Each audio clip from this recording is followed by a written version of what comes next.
আম্মা জানেরা, তোমরা সবাই বাইরে আসো তো। আসছি বাবা। হ্যাঁ মা, তোমরা সকলে মিলে রান্না করে রেখো। আমি মাটির পাত্রগুলো বিক্রি করে তারপর এসে খাবো, কেমন? আচ্ছা বাবা। মা বকুল, ঘর থেকে আমার গামছাটা নিয়ে আসো তো মা। নিয়ে আসছি বাবা।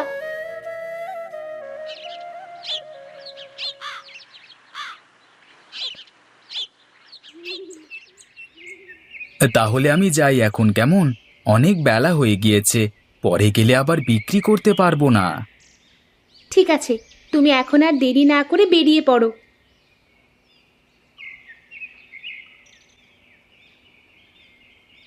বাবা তো বলে গেছে রান্না করে আমরা খেয়ে তার জন্য রেখে দিতে, কিন্তু ঘরে যা শুকনো লাকড়ি আছে সেটা দিয়ে তো একবেলায় রান্না করা যাবে। রাত্রে আবার কি দিয়ে রান্না করব? তাহলে দুজনেই শুকনো লাকড়ি নিয়ে আসতে বনে গেলে এবং তিনজন রান্না করলেই তো হয়। ঠিক বলেছিস। বকুল ও হাসনা হেনা দুজনে বনে যাবি খড়ি নিয়ে আসতে, আর আমরা তিনজনে মিলে রান্না করব। বেশ, তাহলে যাই তবে।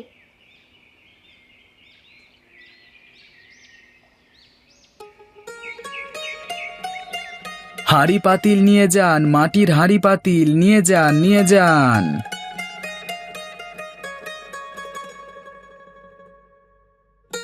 এই যে হাঁড়িওয়ালা ভাই, এদিকে আসেন তো, দেখি কেমন হাঁড়ি পাতিল নিয়ে এসেছেন।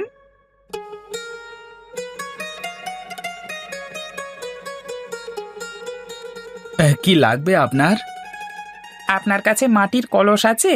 আগের কলসটা ভেঙে গিয়েছে আমার। আছে, দেখেন তো এটা পছন্দ হয় কিনা। এটা ছাড়া অন্য কোনো রকম কলস নেই? এইটা দেখেন তো। হ্যাঁ, এটা ভালো আছে। তা কত টাকা দেবো এটা? 60 টাকা দেবেন। 40 টাকা দেব, এর বেশি দিতে পারবো না। এখনো তো একটাও বিক্রি করতে পারিনি, 40 টাকাতে দিয়েই দিই। না বিক্রি করলে সংসার চালাবো কি করে? আচ্ছা, 40 টাকাই তবে দেন। লাগবে নাকি মাটির হাঁড়ি, কলসি, থালা লাগবে নাকি? নিয়ে যান, নিয়ে যান। বনের মধ্যে তো প্রবেশ করলাম, এখন তাড়াতাড়ি চল, আবার বাড়িতে ফিরতে দেরি হয়ে যাবে। বেশি ভিতরে যাওয়া যাবে না, তাহলে আবার হারিয়ে যাব। তাহলে চল এক কোণায় গিয়ে লাকড়ি কুড়াই। তাই চল। এইদিকে দেখ, এখানে একটা শুকনো কাঠ গাছ দেখা যাচ্ছে। চল, এই গাছ থেকে ডাল নিয়ে বাড়িতে চলে যাই।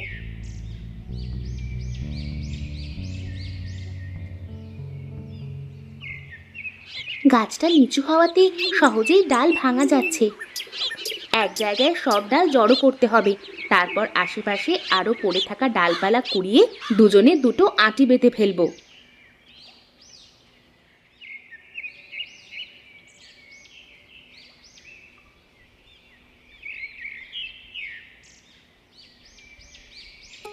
তোদের এত দেরি হলো কেন?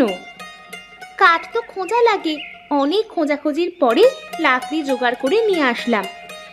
তোদের জন্য আমরাও এখনো খাওয়া দাওয়া করিনি, তোদের সাথে খাবো বলে। চল, আমারও অনেক ক্ষুধা পেয়েছে। বুঝেছি, তোদের আর বনে পাঠাবো না। আমি আর শাপলা এরপর থেকে বনে যাব কাঠ নিয়ে আসতে। আচ্ছা, এখন সবাই চল খাওয়া শেষ করি। সবাই ঘরের ভেতরে চলে আয়। আপু, আজকে তোমাদের রান্না খুবই মজা হয়েছে। সত্যি, আজকে অনেক মজা হয়েছে। খাবার সময় বেশি কথা বলতে হয় না। মা বেলি, মা বেলি, ঘরে আছিস? বাবা, তুমি এসে গেছো? হ্যাঁ মা। আমরা খেতে বসেছি, তুমি ডালা বারান্দায় রেখে ভেতরে আসো। আচ্ছা মা, আচ্ছা ঠিক আছে। তোরা এত বেলায় খেতে বসেছিস কেন? বিকেল হয়ে গেছে তো। বকুল আর হাসনা হেনা বন থেকে আসতে দেরি করে ফেলেছে, তুমিও আমাদের সাথে খেতে বসো। না রে মা, আগে গোসল করতে হবে, শরীর থেকে ঘাম ঝরছে। আচ্ছা, তুমি গোসল করে আসো, আমি খাবার প্লেটে করে বেড়ে রাখি। আচ্ছা।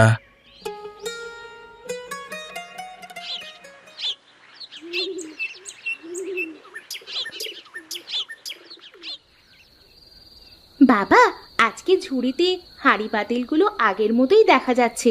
বিক্রি হয়নি আজকে?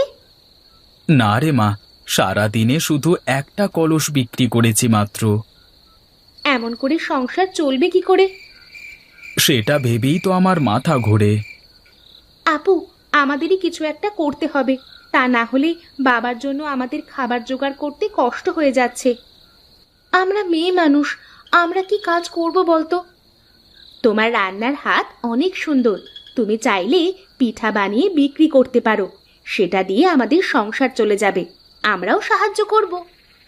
সেটা করলেও তো টাকা লাগবে, জিনিসপত্র কেনার টাকা কোথায় পাবো? বাবাকে বলো মোড়ল মশাইয়ের কাছ থেকে কিছু টাকা ধার নিয়ে আসতে। বাবা, তুমি কি যাবে মোড়ল সাহেবের বাড়ি? তোরা যদি পিঠা বানিয়ে বিক্রি করতে চাস তাহলে আমি যাব। কবে যাবে তুমি?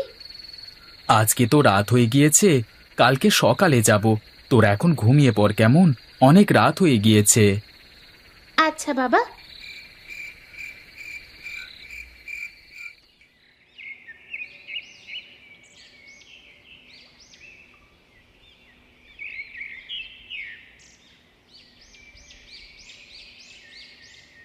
মোড়ল সাহেব বাড়িতে আছেন? হ্যাঁ, ভেতরই আছেন। আপনার কি দরকার আমাকে বলুন। মোড়ল সাহেবের সাথে একটু কথা ছিল। আপনি এখানে দাঁড়ান, আমি ডেকে নিয়ে আসছি।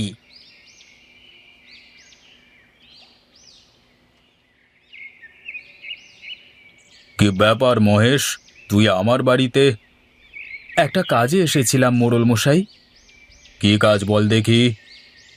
কিছুটা টাকা যদি ধার দিতেন তাহলে বড় উপকার হতো। টাকা দিয়ে কি করবি?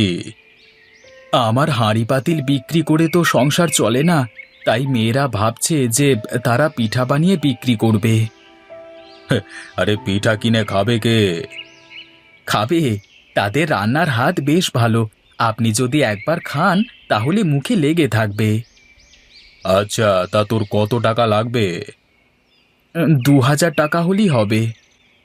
আচ্ছা দাঁড়া, দিচ্ছি। সময় মতো দিস, কোনো সুদ লাগবে না।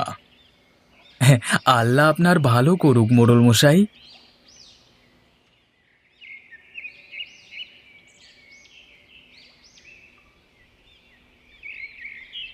এত দেরি হলো যে, মোড়ল সাহেব টাকা ধার দেয়নি?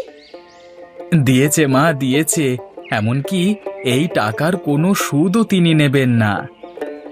বলো কি, এ তো ভালো কথা।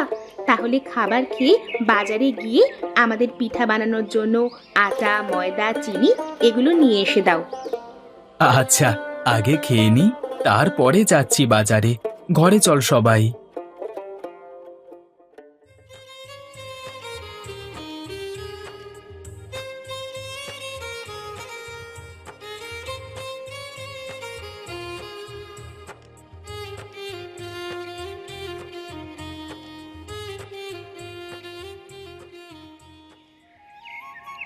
সবকিছু নিয়ে এসেছো বাবা?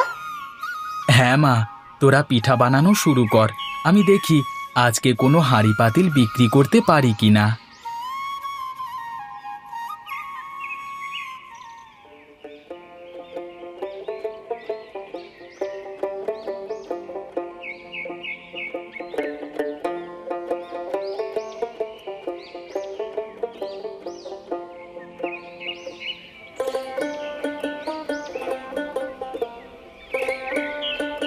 এত মজাদার পিঠা আগে কখনো খাইনি। তাই নাকি? এখন থেকে খাবেন? তাহলে তো খুবই ভালো হবে।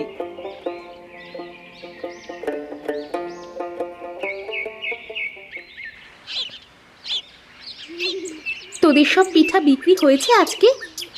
কে কত টাকা বিক্রি করেছিস সবাই একটা জায়গায় রাখ।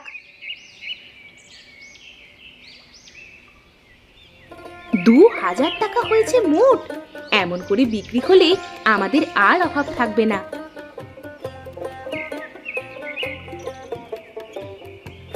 কি রে, পিঠা বিক্রি হয়েছে আজকে? হ্যাঁ বাবা, সব টাকা মিলিয়ে 2000 টাকা হয়েছে। বলিস কি, একদিনে 2000? ভালোই তো। হ্যাঁ, কালকে আরো বেশি পিঠা বানাবো। আচ্ছা বানাস, তোরা একটু বিশ্রাম কর, আমি গোসল করে আসছি কেমন।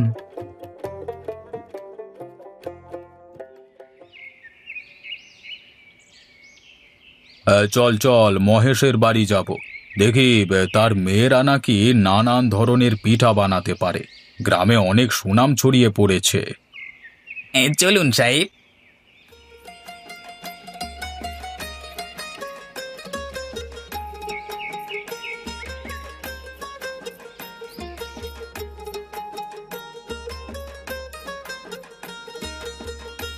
আরে মোড়ল সাহেব, আপনি আমাদের বাড়িতে, আমাকে বললি তো আমি চলে যেতাম। তোর মেয়েদের দেখতে আসলাম। এটা তো আমার সৌভাগ্য। বেলি, জবাব, কই তোরা? সবাই বাইরে এসে দেখে যা কে এসেছেন। ঘরে এসে বসুন মোড়ল সাহেব।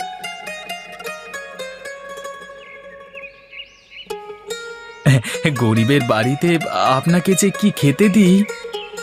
আরে তাড়াহুড়ো করিস না, তোর মেয়ের হাতে রান্না খেতে আসলাম তো। বেলি, তোরা মোড়ল সাহেবের জন্য খাবার নিয়ে আয়।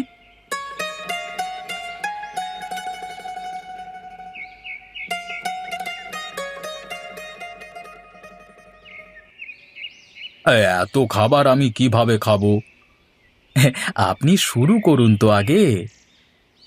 হুম হুম, আরে এ তো অমৃত। এটা শুধু তরকারি নয়, যেন অমৃত খাচ্ছি। পিঠাগুলো খেতে তো আরো মজার হয়েছে। সত্যি রে মহেশ, তোর মেয়েদের রান্নার তুলনা হয় না। তুই যদি চাস তাহলে তোর মেয়েরা আমার বাড়িতে রান্না করতে পারে। না মোড়ল সাহেব, আমরা কারো বাড়িতে গিয়ে রান্না করব না। তোমাদের ব্যক্তিত্ব বোধে আমি খুশি হয়েছি। তোমাদের 2000 টাকা আমাকে আর ফেরত দেওয়া লাগবে না। সবই আপনার দয়া মোড়ল সাহেব। গরিবের বাড়ি এসে অন্ন গ্রহণের জন্য আপনাকে অসংখ্য ধন্যবাদ। বাজারে আমার একটা দোকান তোর মেয়েদের জন্য দিলাম, সেখানে তোরা হোটেল দিতে পারিস। মোড়ল সাহেব, আপনি আমাকে ঋণী করে দিলেন, আমি আপনার কাছে অনেক অনেক কৃতজ্ঞ থাকব। তাহলে আজকে আমি আসি, আরেকদিন আসবো কেমন? যদি কোনো সাহায্য লাগে আমাকে বললি হবে। আচ্ছা মোড়ল সাহেব, ধন্যবাদ। আপনি একটু অপেক্ষা করুন, আমি গিন্নিমার জন্য কিছু পিঠা দিয়ে দিচ্ছি। শুনেছি গিন্নিমা পিঠা খেতে খুব ভালোবাসেন। আহা, এসবের আবার কি দরকার? বেশি সময় লাগবে না, আপনি একটু দয়া করে বসুন। এত করে যখন বলছো, আচ্ছা তবে দাও। মারে, সবকিছুই কেমন জানি স্বপ্ন মনে হচ্ছে। কাল আমরা সবাই মিলে বাজারে যাব মোড়ল সাহেবের হোটেলটা দেখতে, কেমন? আমরা দিনে সকাল থেকে বিকেল পর্যন্ত ভাত আর তরকারি বিক্রি করব। হ্যাঁ, আর বিকেল থেকে সন্ধ্যা পর্যন্ত পিঠা বিক্রি করব। একদম ঠিক বলেছিস। পরিকল্পনা মাফিক কাজ করলে আশা করি আমরা একদিন সফলতার আলো নিশ্চয়ই দেখতে পাবো। তুমি কি বলো বাবা? আমার কোনো ছেলে সন্তান নেই, 5 মেয়ে হয়েছে দেখে সবাই আমাকে নিয়ে পরিহাস করত। আজ এই মেয়েরাই হবে আমার গর্ব। নিজেদের পরিশ্রমের কারণে তারা অল্প সময়ে পিঠের ব্যবসা দাঁড় করিয়ে ফেলে। এরপর তাদের সংসারে আর কোনো অভাব থাকে না এবং তারা তাদের বাবাকে আর কাজ করতে দেয় না।